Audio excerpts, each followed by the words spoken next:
নমস্কার, আমি রেবা আপনাদের সঙ্গে আজ একটি নতুন রেসিপি নিয়ে এসেছি, সয়া চিল্লি। তো সয়া চিল্লি কীভাবে বানানো হয় সেটাই আপনাদের সঙ্গে আজ শেয়ার করব। এভাবে বাড়িতে বানিয়ে খাবেন, বাচ্চারা খুব পছন্দ করবে। তো সয়া চিল্লি কীভাবে বানানো হয় সেটাই দেখিয়ে দিই, চলুন। প্রথমে কড়াইয়ের মধ্যে আমি সরষের তেল দিলাম, এখানে তারপর শুকনো লঙ্কা আর পাঁচফোড়ন,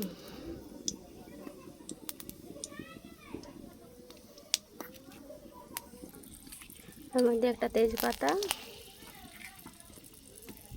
আর পেঁয়াজগুলো ভাজা হয়ে গেছে। এর মধ্যে আমি সয়াবিন দিলাম,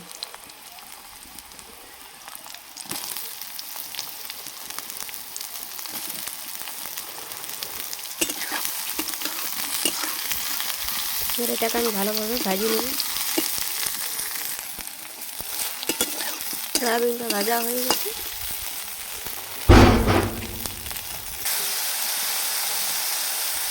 এরপর আমি এর মধ্যে স্বাদ মতো নিয়ে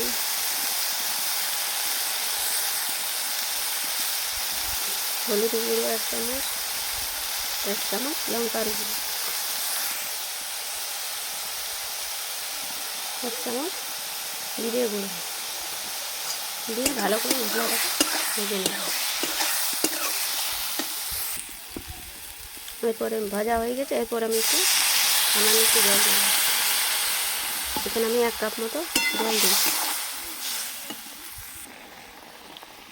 এটা কিন্তু ভালোভাবে ফুটে গেছে। এর মধ্যে আমি এখন কিছুটা সস দিয়ে দেবো।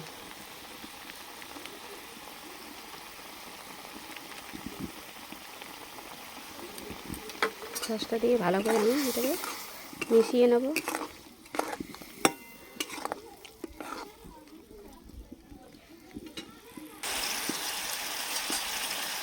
দেখুন, এটা কিন্তু রেডি হয়ে গেছে। এবার এটাকে আমি নামিয়ে নেব।